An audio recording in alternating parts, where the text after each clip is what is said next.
What's going on, everybody? DatoDoya here with another Dragon Ball FighterZ video. And this time I'm going to be talking about different ways you can get around somebody that's blocking. Now, a lot of people have recommended this topic to me, so I can't list them all here, but I do want to say thank you if you've ever recommended this topic in the past. Also, some newcomers that have recommended this refer to this as block spamming, and I haven't really heard that term a lot in the past, but I'm definitely not that big of a fan of it. It just feels weird to complain about something that they can't actively deal damage to you with. With that being said, I do get where all the anger comes from. It does feel kind of weird to play a fighting game with someone that's content with not fighting at all, but this video should help you find ways to get around that. Alright, so before we get to the advanced ways to get around somebody that's blocking, we should probably start with the basics. There are two different ways to block in Dragon Ball FighterZ. You can block by holding back, or you can block by holding down back.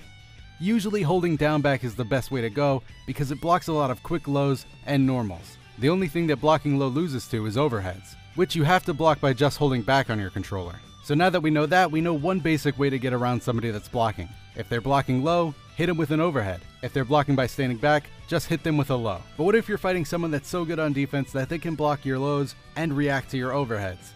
Now you're struggling to hit them. Well, now you can perform something that's called a cross-up attack. By jumping over your enemy, you switch the side that they have to block on in order to guard against your attack. If you do it fast enough and they don't see it coming, it'll result in a hit for you, which could lead into a full combo. So now that you're able to perform a cross-up, people that can only react to lows and overheads in front of them are going to easily get hit by these. But what about when you reach the next level of opponent that can block what's in front of him and can react to cross-ups in time? Well, here's where you can perform something that's known as a Dragon Rush in this game, and a lot of other games just call throw. By hitting the light and medium button, you can perform something that's called a Dragon Rush, and it'll hit the opponent even if he is blocking. After the Dragon Rush, you can follow your opponent into the air where you can perform a full combo. But there is another catch. By hitting any attack button on his controller, the opponent can actually counter this Dragon Rush and put you guys back into a state of neutral. So this is where we reach the end of things you can do to counter bad defense. Now that you know all of these basics, it's actually fully possible to play against somebody so good on defense that they can block every hit you throw out the entire match. But humans make mistakes all the time, and they have to react to things by seeing them or hearing them. So now we get into the stage where mix-ups become a thing,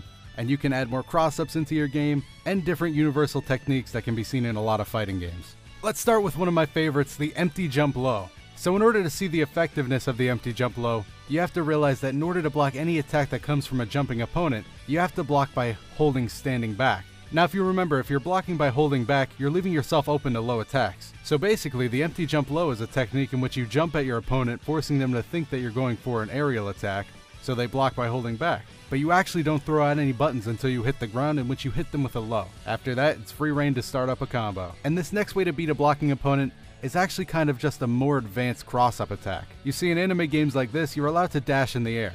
This allows for some really crazy mix-ups, and one of the most basic is jumping over your opponent, making them switch the way they're guarding, and then air dashing backwards in order to hit them on their original side. It looks super sick and it's super effective, and it's something that you can very easily implement into your game. Another great reason why this tool is so useful is because that when you backdash back on the second part of it, you can then decide which side you're going to land on by changing the time in which you want to backdash.